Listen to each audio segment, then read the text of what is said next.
society accept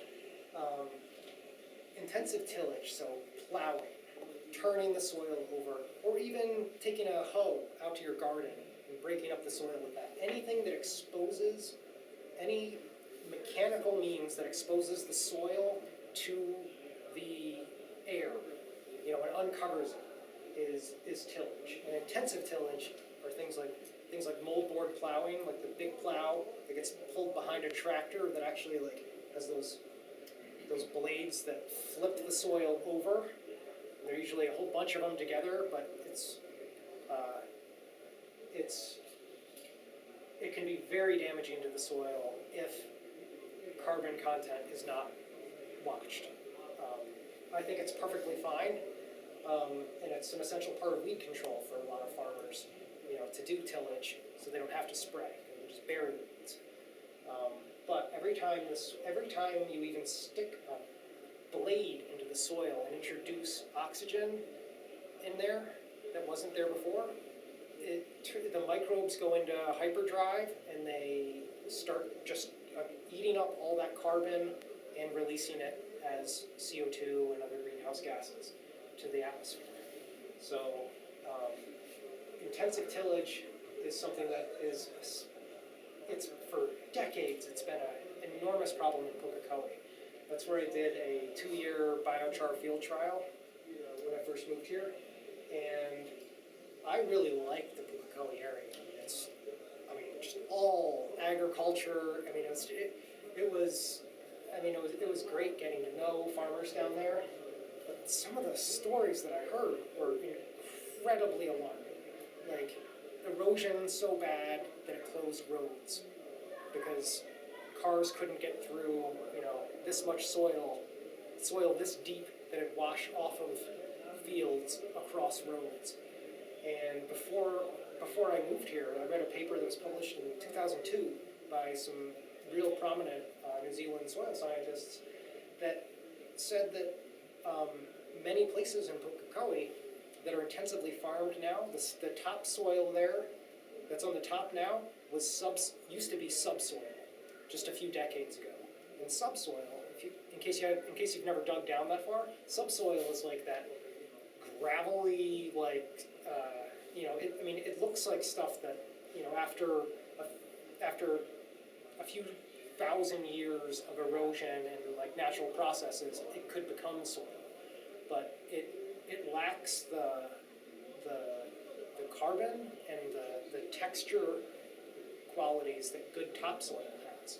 So in Pukekohe, in these places where the organic matter has declined so much and so much erosion has happened, those soils, because they can't hold the nutrients in the soil very long, they require more fertilizer because the fertilizer is not used as efficiently. More of it's lost, so more of it needs to be added so that the plants can get it. But then that gets lost, and more has to be added.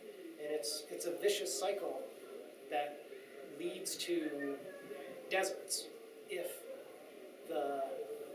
the issues aren't addressed.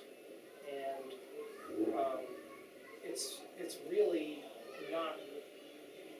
I say this having spent the last 21 years of my life focused on nothing but soil and water and agriculture, but it's really not that. Soil conservation and just maintenance isn't that difficult of a concept.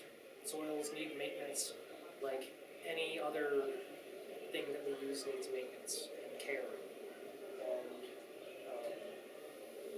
I'm optimistic that things can change for the better. And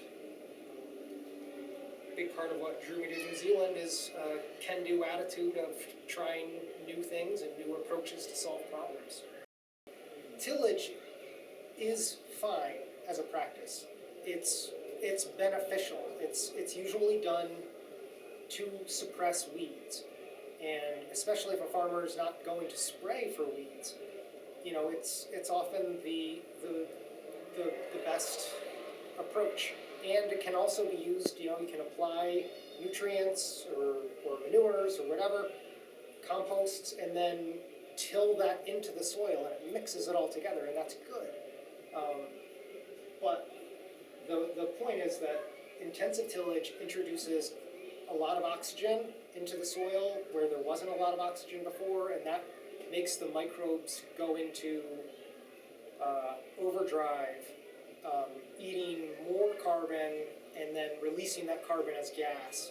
So if a farmer is, or a home gardener is tilling, but turning the soil in any way, a lot, and not putting carbon back in there in some form, it results in the carbon disappearing from the soil along with the fertility of the soil.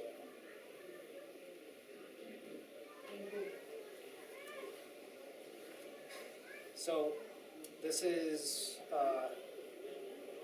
just a logical consequence. Soils deficient in nutrients lead to plants and animals that are grown on those soils that are deficient in nutrients, which directly leads to malnutrition in people who are dependent on those substances, plants and animals grown on the soil. Selenium is a perfect example. If it's not in the soil and it's not added to the soil, it's not going to be in the plants, it's not going to be in the animals, and it's not going to end up in us unless we supplement